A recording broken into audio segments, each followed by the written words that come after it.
Hello दोस्तों, देसी मिथिलम में आप सभी का स्वागत है। ज़्यादा से ज़्यादा पढ़ते भी होंगे आप लोग। बहुत सारे ऐसे छात्र का कमेंट आ रहा है कि सर टेस्ट जो देते हैं ना, प्रीवियस क्वेश्चन अगर हम मारते हैं ना तो ज़्यादा नंबर आता है। प्रीवियस क्वेश्चन मारते हैं तो ज़्यादा नंबर आता है, और जब टेस्ट देते हैं ना और अदर जो टेस्ट देते हैं जो प्रीवियस ईयर नहीं टेस्ट होता है, तो मैं मेरा नंबर ही कम आ जाता है सर। वहाँ पे मैं डीमोटिवेट हो जाता हूँ। जो वहाँ पे क्या करता हूँ, वहाँ पे डीमोटिवेट हो जाता हूँ। ऐसा लगता है कि हमने कुछ पढ़ा ही नहीं है। और जब भी प्रीवियस सेट मारता हूँ मतलब अच्छा स्कोर चला जाता है, अच्छा क्वेश्चन भी रहता है उसमें से, उसमें का क्वेश्चन भी फंस जाता है। पर जो अदर जो टेस्ट होता है उसमें अगर हम मारते हैं तो ऐसा लगता है कोई आ ही नहीं रहा है प्रश्न। और ये सब देखते हुए बच्चे जो क्या हो जाते हैं, बहुत सारे ऐसे लोग होते हैं जो डिमोटिवेट हो जाते हैं, अपना पढ़ाई भी बंद कर देते हैं। या देखिए सबसे बड़ी जरूरत होती है ना, अपनी मानसिक जो संतुलन है उसे बनाए मतलब अच्छे से बनाए रखना। अब आप मानसिक संतुलन ही अगर खो बैठेंगे ना, तो आपसे एग्जाम नहीं निकलेगा। ये सबसे बड़ा कारण है। क्योंकि एग्जाम में देखिए निकलने का सबसे एग्जाम जो निकलता है ना, उसके पीछे की सबसे बड़ी जो रीजन होती है ना, वो यही होती है कि आपका जो माइंड होता है ना एकदम बिल्कुल एकदम कूल होता है। मतलब आपके माइंड पे जरा सा भी प्रेशर नहीं रहता है, तभी आपका एग्जाम निकलेगा। नहीं तो हम हमेशा बताते हैं आप जितना भी पढ़ लेना, जितना भी पढ़ लेना, आपका एग्जाम नहीं निकलेगा। अगर आप एग्जाम देने जा रहे हैं, आपकी मानसिक स्थिति ठीक है, आपकी पारिवारिक स्थिति ठीक है, आपकी आर्थिक स्थिति ठीक है, ये सब अगर आपकी ठीक है, तो आप अच्छे से अगर पेपर देने जाते हैं तो आपका एग्जाम निकलने का भरपूर चांस रहता है। अगर आप एग्जाम देने जाएंगे, प्रेशर दे के जाएंगे, या कोई दिमाग में टेंशन लेके जाएंगे, तो जाहिर सी बात है ना, पेपर ना निकलने का यहीं पे रीजन तुरंत हो जाता है कि आपका पेपर वहीं मान लीजिएगा कि मेरा पेपर नहीं निकलेगा। तो जब भी एग्जाम देने जाइएगा तो आप अच्छे से क्या करिएगा, आप अच्छे से जाइएगा और खुशी होके जाइएगा। कभी मतलब दुखी होके ना जाइएगा कि हम एग्जाम देने जा रहे हैं या मुझे ये ना मिला वो ना मिला, या मतलब कुछ भी हो ना दोस्तों, मतलब उदास होके कभी एग्जाम देने ना जाना। हमारा एक एक्सपीरियंस के अनुसार से आपसे कह रहे हैं। तो बहुत सारे ऐसे लोगों का कमेंट आ रहा है सर टेस्ट देते हैं, तो आज हम बताएंगे ना कि आप टेस्ट बिल्कुल भी ना दीजिए और दीजिए भी। टेस्ट बताएंगे दो तरह से देने के लिए।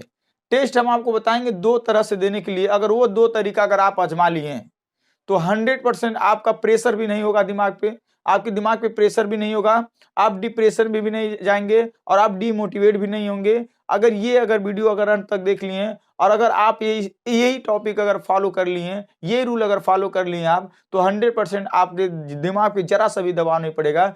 जरा सा भी आप ये महसूस नहीं करेंगे कि हम क्या पढ़ें और क्या छोड़ें, जरा सा भी आपके दिमाग में नहीं आएगा दोस्तों। इस बात को आप समझ लीजिएगा।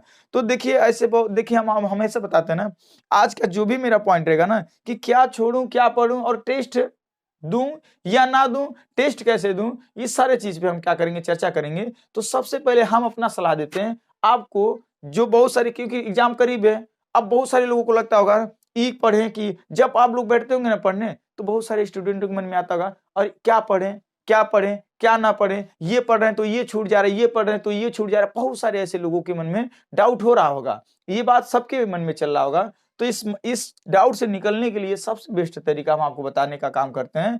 ठीक है, सबसे तो पहला सवाल ये है ना कि हम टेस्ट पे बात करते हैं कि जो टेस्ट देते हैं डीमोटिवेट बच्चे हो जाते हैं, टेस्ट देने के बाद डीमोटिवेट हो जाते हैं, तो उनके लिए बताते हैं उनके लिए हम बताते हैं क्वेश्चन। तो देखिए हम टेस्ट को दो पहलू में रखते हुए समझाने का आपको क्या हम करते हैं। टेस्ट को हम दो पहलू से हम आपको क्या करते हैं, थोड़ा सा समझाने का काम करते हैं। देखिए जो होता है ना, इस समय प्रेजेंट टाइम में जो एग्जाम का जो टेस्ट देने का रूल होगा ना, वो थोड़ा सा अलग करिएगा आप लोग। अगर अलग नहीं करते हैं आप लोग तो दिक्कत होगा, जान लीजिएगा। थोड़ा टेस्ट का नियम अलग करने का काम करिए। देखिए सबसे पहले आप तो टेस्ट दीजिए ही नहीं आप। सबसे पहली बात, अगर आप डीमोटिवेट होते हैं तो आप बिल्कुल नहीं टेस्ट दीजिए। मान लीजिए अगर आप टेस्ट दे देते हैं, अगर डीमोटिवेट हो जाते हैं, अगर एक बार आपका मानसिक संतुलन खराब हो गया, अगर एक बार खराब हो गया, तो जान लीजिएगा वो 10 दिन तक आपको डिस्टर्ब करेगा। वो 10 दिन तक डिस्टर्ब करेगा, इसीलिए आप डिस्टर्ब होइए ही नहीं है। आप टेस्ट में मत दीजिए, जान लीजिएगा। सबसे पहले हम सलाह देंगे कि आप टेस्ट ना दीजिए, क्योंकि आपके अंदर वो क्षमता नहीं होगी, सहनशीलता नहीं होगी। अगर आप टेस्ट देंगे ना तो आपके अंदर सहनशीलता नहीं होगी, क्योंकि आपके पास एक्सपीरियंस नहीं है।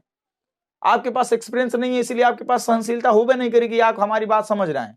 अभी हम कहें टेस्ट ना देना, तो बहुत पढ़ने वाले बच्चे कह रहे हैं ये तो गलत है। नहीं, पढ़ने वाले जो बच्चे हैं, जो बहुत ज्यादा पढ़े हैं, वो टेस्ट दें अपना जाने।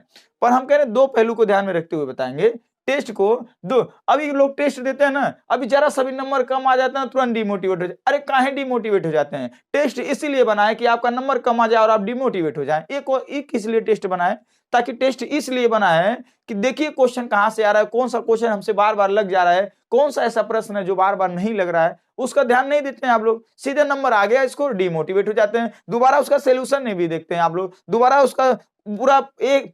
देखिए, दो प्रकार से टेस्ट दीजिए। जब भी आप टेस्ट दीजिए ना दोस्तों, तो सही भी जो किए हैं वो भी देखिए आप, उसका भी सोल्यूशन देखिए आप। जो आपने सही किया, जो आपने गलत किया, जो आपसे नहीं हो पाया, उसका भी सोल्यूशन आप देखें। और वो फिर नहीं अगर आपको आता है तो उसको पढ़ने से ज्यादा पढ़ने का काम करें। नहीं तो हमारा मानना है कि आप टेस्ट दीजिए नहीं। टेस्ट दीजिए कैसे वो बताएंगे हम। टेस्ट आप दीजिए कैसे वो बताएंगे। सबसे पहला काम ना, जानते हैं अभी अभी समय पढ़ेंगे बैठेंगे टेस्ट देने ना, तो ऐसा आपको लगेगा हमें कुछ नहीं आ रहा है, ऐसा महसूस होगा। तो ना कुछ करिए, प्रीवियस क्वेश्चन पेपर आप केवल एक का टेस्ट दीजिएगा। क्यों करें अब? हाँ, ये सवाल होता है ना कि अदर टेस्ट देते हैं डिमोटिवेट हो जाए। जानते हैं, हम हमेशा समझाते हैं काम को। देखिए, जो रियल पेपर होता है ना, वो ज्यादा हार्ड नहीं होता है। हर एक रियल पेपर ज्यादा हार्ड नहीं होता, उसमें से केवल 20% ऐसे क्वेश्चन आते हैं जो हार्ड आते हैं, केवल 20 क्वेश्चन आते हैं जो हार्ड आते हैं। पर एग्जाम जो टेस्ट अदर जो होते हैं, जैसे कोई भी संस्था हुआ, वो लोग जो टेस्ट कराते हैं, सारे क्वेश्चन को अच्छे लेवल का डालते हैं उसमें, सारे लेवल के अच्छे। और वो अपना एक वो होता है ना कि अगर ऐसा क्वेश्चन आ जाए, नहीं होता कि मतलब वो कंटेंट दे देते हैं आप लोगों को कि अगर मान लीजिए बाई चांस में अगर ऐसा प्रश्न आ जाए तो उनकी गलती ना हो, टेस्ट वालों की मानो टेस्ट ऐप वालों की गलती ना हो कि हमने ऐसा कराया नहीं।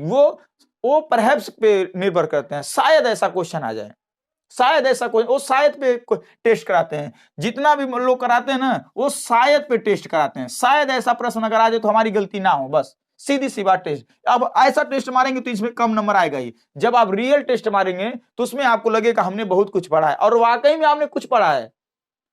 वाकई में हम हमेशा जाके देखिए, पिछले भी वीडियो में हम वीडियो बनाए थे टेस्ट के ऊपर, उसमें भी बताए थे कि अगर जो आप रियल जो टेस्ट मार रहे हैं ना, जो रियल टेस्ट मार रहे हैं, उसमें अगर मान लीजिए अगर आप जो जैसे जो प्रैक्टिस सेट नहीं होता है, प्रीवियस नहीं होता है, जो अगर बिना प्रीवियस मारते हैं, अगर 100 क्वेश्चन का एग्जाम हुआ, उसमें अगर 60 क्वेश्चन आता है अगर जो प्रीवियस वाले में, तो वहां पे जरूर आप 70 स्कोर करके आएंगे ओरिजिनल जब आपका एग्जाम होगा तब। ये हम हमेशा समझाते हैं। क्यों ऐसा होता है? क्योंकि अगर आप इसको करते रहिए, वो टेस्ट वाले अपना क्या करते हैं, थोड़ा सा खो जाते हैं। तो इस समय आपको देखने की जरूरत नहीं है, अपनी कैपेसिटी देखने की जरूरत नहीं है। आप सीधे उठाइएगा प्रीवियस क्वेश्चन पेपर उठाइएगा, जो टाइप का क्वेश्चन पूछा हुआ है, जो टाइप का क्वेश्चन पूछा हुआ है, बस वही टाइप आप पढ़ने का काम करें, वही टाइप पढ़ने का काम करें, और अदर करने का नहीं। आपको केवल टेस्ट देना है तो सीमा प्रीवियस क्वेश्चन भी मारिएगा, सेट ये मारिएगा। हाँ, अगर अब सवाल है, अरे सर जी नया क्वेश्चन कैसे मिलेगा? प्रीवियस क्वेश्चन पेपर अगर हम टेस्ट देते हैं तो नया क्वेश्चन कैसे मिलेगा? कोई बात नहीं है जी सर, आप टेस्ट हम बोले ना 2 प्रकार से दीजिए। पहला नंबर कि हमारा ये सवाल है कि आप ओनली प्रीवियस क्वेश्चन पेपर दीजिए, ओनली प्रीवियस दीजिए, समझ रहे हैं ना? जितना भी पिछले साल का पूछा हुआ प्रश्न है आप वही टेस्ट दीजिए, अन्यथा कोई नहीं टेस्ट दीजिए। अगर दूसरी बार की आपकी ये डाउट हो रहा है कि सर अगर हम प्रीवियस क्वेश्चन देंगे तो हम अगर नया नहीं देंगे तो नया क्वेश्चन कैसे मिलेगा, तो उसके लिए भी हम आपको बताते हैं। सीधे टेस्ट ओपन करिए, ओपन करने के बाद सीधे सबमिट कर दीजिए। सीधे टेस्ट को क्या करिए, सबमिट कर दीजिए। अपनी वहां पे कैपेसिटी ना देखें आप लोग, अपनी वहां पे उस टेस्ट में अपनी कैपेसिटी ना देखें, हमारी कहां तक औकात है, कहां तक हम पहुंचे, कोई दिक्कत नहीं है। आप प्रीवियस क्वेश्चन को देखिए कैसा प्रश्न आ रहा है, ठीक है, उसके अकॉर्डिंग आप पढ़ने का काम करें। अब रही बात जो वैसे टेस्ट होता है जो प्रीवियस नहीं होता है, तो उसको सीधे ओपन करिए, सबमिट कर दीजिए। सबमिट करने के बाद जितना भी प्रश्न आपको दिखेगा ना, आप वो काम करिएगा। एक और हम टेस्ट का नियम बताएंगे, एक और टेस्ट देने का काम करिएगा, जिससे आपकी स्पीड बढ़ेगी, जिससे आपकी क्या होगी, स्पीड बढ़ेगी। अब स्पीड कैसे बढ़ेगी? तो इसको सबमिट करने के बाद जितना भी प्रश्न अगर आपको ऐसा लग रहा है कि ये क्वेश्चन थोड़ा सा हटके है, उसको पढ़ने का काम करिएगा, नहीं तो बस आप कहेंगे सर सबमिट कर देंगे, यहाँ पे इसको हम मारेंगे, इसको तो हम देख ही रहेंगे, प्रीवियस बहुत बार देखे हैं प्रीवियस क्वेश्चन पेपर, इसमें जो आएगा तो इसे हम जान ही जाएंगे, इसमें हमें समय का ख्याल नहीं मिल पाएगा। कोई बात नहीं सर, आप यहाँ पे पहुंचे, केवल मैथ रीजनिंग का एक टारगेट मान लीजिए कि हमें मैथ और रीजनिंग को हमें 60 मिनट में करना है या 70 मिनट में करना है। आपके पास 120 मिनट समय होगा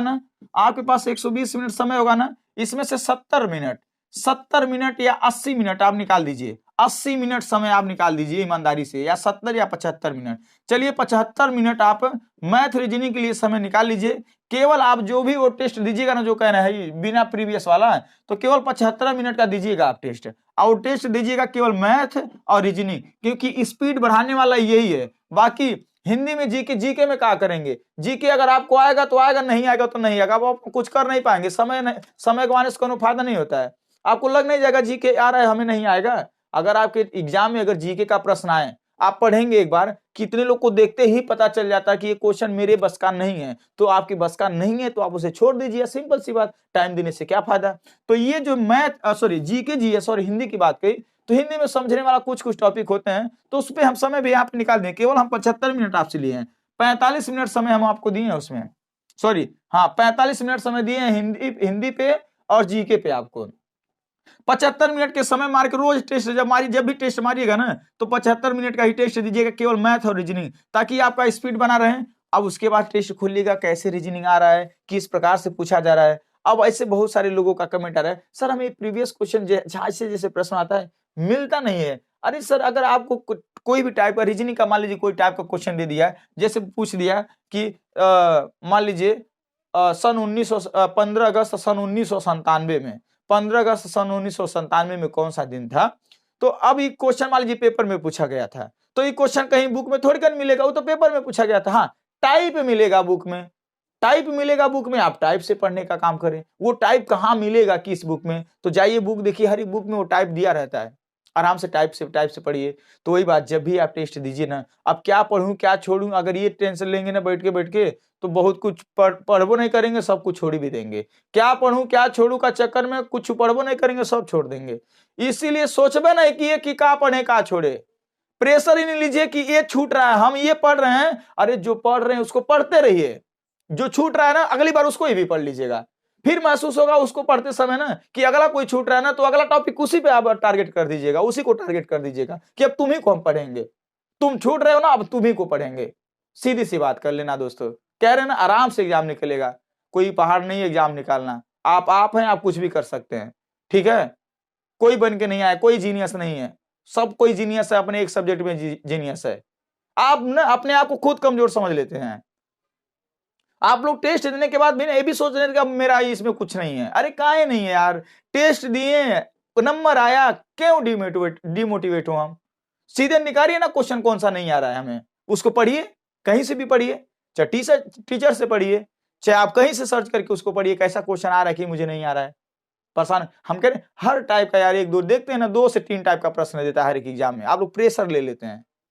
अरे मन से ना पढ़े, 1 2 टाइप 3 टाइप का प्रश्न है, तब वो आप लोग का एग्जाम निकल जाएगा, चाहे मैथ हो चाहे रीजनिंग हो। ज्यादा से ज्यादा क्वेश्चन कितना बनता है, कितने टाइप का क्वेश्चन बनता है ईमानदारी से बताएं आप? मैथ का कितने टाइप का बनता है? 2 से 3 टाइप अंदर जाएगा, उसके बाद नहीं जाएगा। तो 2 से 3 टाइप का क्वेश्चन नहीं पढ़ पाएंगे। पिछले बार दिया था क्वेश्चन इतना, एक टाइप का क्वेश्चन दिया था, 156 78 26 का लसक याद करिए, उसी का मसक याद करिए। 1000 रुपए की धनराशि को 10% वार्षिक नहीं, कितने कोई धनराशि को 10% वार्षिक चक्रवृद्धि ब्याज की दर से उधार दिया गया, 3 वर्षों के बाद, 3 वर्षों के बाद मिश्र धन इतना प्राप्त हुआ, समय बताएं या वो धनराशि बताएं। बहुत सारा सवाल दिया था। 1000 रुपए की धनराशि को कितने वर्षों में 10% वार्षिक चक्रवृद्धि ब्याज के उधार दिया जाए कि मिश्र धन इतना हो जाए, 1331 हो जाए। ये सब छोटे छोटे टाइप का पूछता है ना, पर जो भी अगर प्रेशर लेंगे ना तो आपका एग्जाम नहीं निकलेगा। दोस्तों आप प्रेशर ना लें, आपका एग्जाम आराम से निकल जाएगा। रही बात, हमने बता दिया है, जो अदर टेस्ट देते हैं आपका नंबर कम आता है, उसमें डिमोटिवेट ना होइए, वो देते ही है इसलिए सब, वो अपना वो करने के लिए मेरा कोई गलती ना दे, बस इसीलिए क्वेश्चन अदर डालते हैं लोग। आप उससे घबराइएगा नहीं, आप प्रीवियस क्वेश्चन पेपर में आपका ठीक आ रहा है, उसके अकॉर्डिंग आप पढ़िए। सिलेबस में जो ना एग्जाम का पैटर्न बदलने वाला है ना कुछ बदलने वाला है, जैसे एग्जाम पहले आया था सेम सिलेबस दिया है, सेम क्वेश्चन पूछेगा, कहीं से कोई बारी नहीं क्वेश्चन पूछेगा। बस सीधी सी बात जान ले आप लोग, बस मेहनत करते रहे, सफलता जरूर मिलेगी। अब रही बात इंपॉर्टेंट क्या पढ़े सर, इंपॉर्टेंट अब जाइएगा हिंदी में, तत्सम तद्भव एक वचन बहुवचन स्त्रीलिंग पुल्लिंग पर्यायवाची लोकोक्तियां मुहावरा विलोम शब्द, अगर इतना कवर कर लेते हैं ना तो बहुत सारे चैप्टर भी कवर हो जाएंगे इससे, समझ रहे हैं ना। आप बस पढ़ने का काम करें, प्रेशर ना लें दिल पे, क्या पढ़े क्या ना पढ़े, बस खत्म करने का प्रयास करें। क्या पढ़े सवाल नहीं आना चाहिए, कैसे खत्म करें ये आपके पास आना चाहिए सवाल, बस समझ रहे ना हमारी बात। तो मेहनत करें आप लोग। चलिए मिलते हैं नेक्स्ट वीडियो में। जय हिंद, जय भारत।